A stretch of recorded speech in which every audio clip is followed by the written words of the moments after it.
Halo teman-teman, Assalamualaikum warahmatullahi wabarakatuh. Selamat pagi, selamat siang, selamat sore teman-teman Lingga Jaya Farm dimanapun Anda berada ya.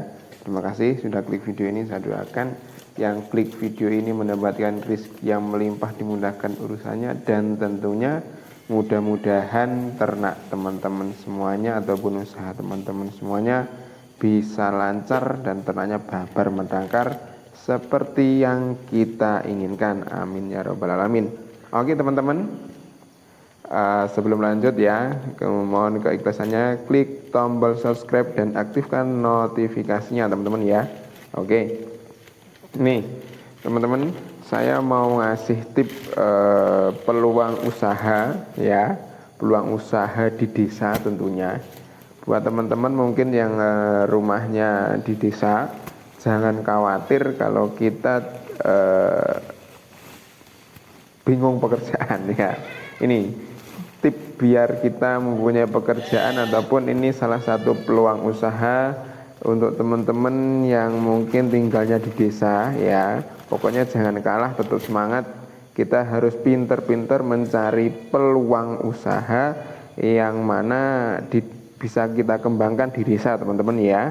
Nih teman-teman, peluang di desa gini salah satunya yang bagus ya, yang bagus, yang menjanjikan yaitu peternakan teman-teman ya, yaitu salah satunya ternak domba ataupun kambing teman-teman, sapi bisa ya. Pokoknya yang jelas teman-teman kalau di desa itu ternak itulah pokoknya itu suatu peluang yang potensial ataupun menjanjikan pada saat ini teman-teman ya. Dan mudah-mudahan peluang itu bisa terus berjalan dan itu yang jelas beberapa tahun yang akan datang pasti akan banyak digemari oleh teman-teman di kota juga, pasti akan gemar untuk ternak teman-teman ya. Karena kenapa? Di desa lahannya masih luas, kemudian harganya sangat miring, pokoknya sangat cocok lah kalau di desa untuk peternak ya. Itu teman-teman, salah satunya itu ternak domba teman-teman ya. Awal mula saya cerita dulu ya, cerita ini pengalaman saya pribadi ya. Saya dulu ya jelek-jeleknya itu kan ya S1 ya kan. Dulu di instansi tidak betah, di perusahaan BUMN tidak kerasan, dan akhirnya saya memutuskan untuk berwirausaha teman-teman. Nah, saya sekarang yaitu beternak domba dan kambing teman-teman ya. Alhamdulillah sekarang kambingnya ada 18 dan dombanya masih 10 teman-teman lah. Itulah awalnya saya kan dulu di kambing ya, kambing peranakan Itawa itu. Kemudian kok sayang, saya pikir-pikir pakannya kok banyak yang dibuang kan, rapennya itu loh ya. Kemudian saya lihat di tempat teman-teman ataupun browsing di YouTube, lihat video-video di YouTube, punya pemikiran bagaimana kalau saya punya domba, kemudian rapennya itu saya kasihkan ke domba. Maksudnya rapennya kambing ya teman-teman ya. Itu salah satu kenapa saya ternak domba, yaitu memanfaatkan limbah yang tidak terpakai ataupun yang sudah tidak disukai kambing, kemudian dimanfaatkan untuk pakan domba teman-teman. Nah ini pokoknya, jadi limbah-limbah pertanian yang mungkin di sekitar saya itu orang-orang tidak mau mengambil, itulah yang saya manfaatkan untuk pakan teman-teman ya. Untuk pakannya saya mengambil limbah, misalkan kalau musim jagung ya teman-teman ya, saya bisa mendapatkan pakan yang sangat melimpah teman-teman di Trenggalek ini ya. Jadi teman-teman mungkin yang ada di desa-desa ya, pokoknya yang masih di pelosok-pelosok, kita harus melihat peluang ya. tetap semangat melihat peluang. Katakanlah kalau kita ternak ya teman-teman ya, lihat kalau kita ternak, mungkin ternaknya itu makannya apa, dan kita cari alternatif. Kalau bisa limbah dari lingkungan itu bisa kita manfaatkan untuk pakan teman-teman. Nah, misalkan kangkung kering itu kan di daerah pesisir utara teman-teman. Ada di Tuban, di Gresik, Tuban lah yang banyak, yaitu di Tuban teman-teman. Makanya di sana dimanfaatkan kangkung kering yang notabene di sana itu kan sangat melimpah. Itu limbah sebenarnya teman-teman ya. Limbah yang sudah tidak dimanfaatkan lagi, kemudian dicacah, dikeringkan, kemudian dibuat pakan teman-teman.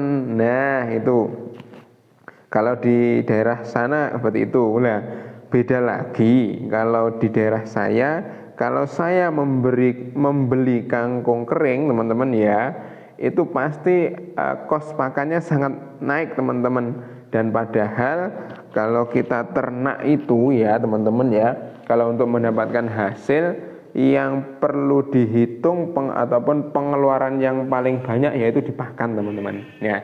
Perlu diingat dipakan ya. Karena kenapa?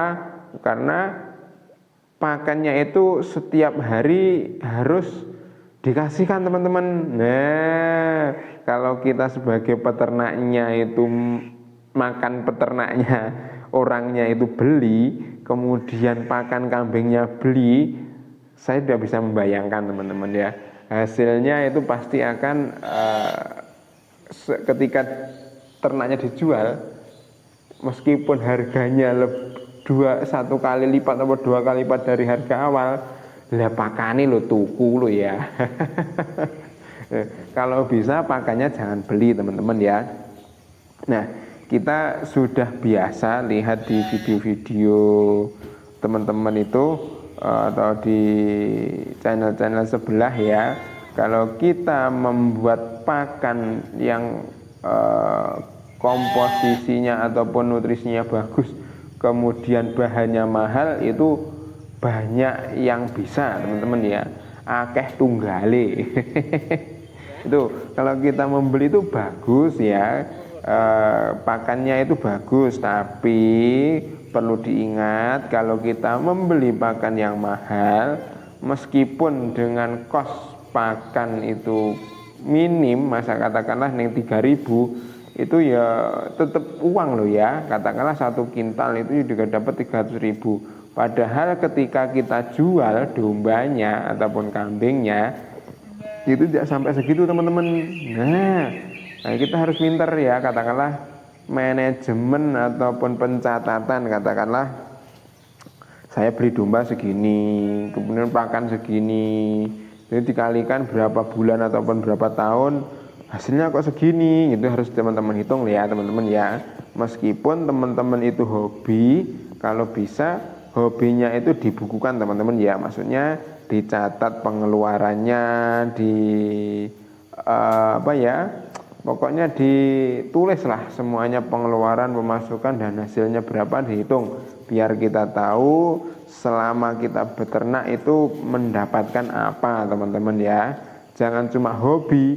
Kalau hobi, kalau kita tidak ada pemasukan dari yang lain, jangan cuma mengandalkan dari ternak, yuk kalah lah kita ya kan, mesti zong owong-owong, tidak ada hasilnya, maunya untung malah buntung. Nah, gitu teman-teman ya.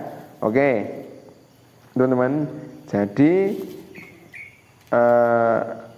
teman-teman sediakan pakan yang kalau bisa tidak beli ya. Kalau tenaga itu sudah lumrah, kalau kita menyiapkan pakan, katakanlah kita membuat bank pakan terus mengambil sendiri, terus itu tenaganya itu dihitung bisa, kalau tidak dihitung juga bisa ya. Dihitung tenaganya, katakanlah 1 hari berapa, setengah hari berapa, itu kalau dicatat bagus teman-teman.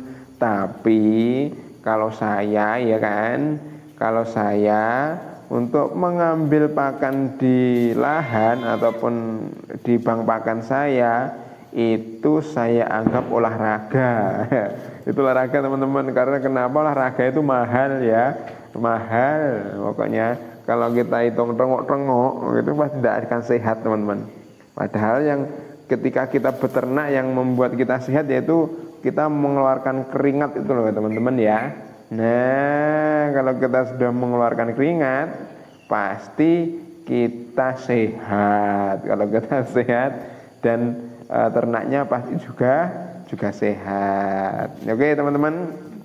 Nah ini saya sekarang ini kan di daerah Trenggalek musim jagung, panen jagung teman-teman ya. Kemudian saya memanfaatkan pakannya yang tidak beli itu ya. Pertama itu jungle jagung itu tidak beli teman-teman, tapi saya dikasih. Sekarang itu masyarakat sudah tahu kalau saya menerima jungle jagung itu teman-teman ya. Jadi saya membantu membersihkan rumahnya ya, rumah para petani yang nanam jagung. Itu kan jungle-nya dibuang tuh ya, jungle-nya dibuang. Kemudian daripada bingung membuang tenaga, jungle-nya beliau katakanlah petani yang panen itu menghubungi saya, Mas ada jungle sampean pendet napa mboten? Nah, gitu dikabari, Mas, ada jungle, sampean ambil ya, gitu ya bahasa Indonesianya ya. Mungkin teman-teman yang di daerah Indonesia bagian sana, ndak di daerah Jawa, bahasa Jawa mungkin agak sulit ya teman-teman ya. Itu teman-teman. Jadi pemanfaatan bahan itu penting banget ya, penting banget. Pertama itu tadi yang jungle, kemudian yang kedua pohon jagung ataupun tebon jagung itu kan dibuang.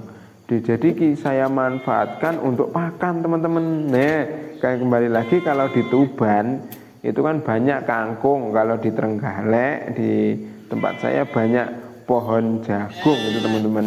Jadi pohon jagung saya manfaatkan untuk pakan keringnya, serat keringnya, seperti kandungannya sama kok ya, kandungannya sama dengan kangkung kering teman-teman. Mungkin itu perbandingannya kecil lah, pasti ada kelebihan dan keunggulannya. Yang jelas keunggulannya kalau saya memakai tebon jagung kering saya tidak beli, tapi kalau memakai pakan kangkung kering itu pasti beli teman-teman ya. Jadi untuk pengeluaran pakannya akan lebih bertambah kalau saya menggunakan kangkung kering. Itu teman-teman ya.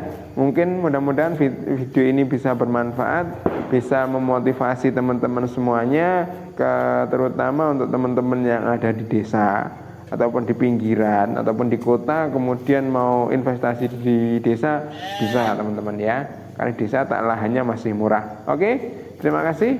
Mudah-mudahan video ini bermanfaat, bisa memberi inspirasi buat teman-teman semuanya. Cukup sekian. Wassalamualaikum warahmatullahi wabarakatuh.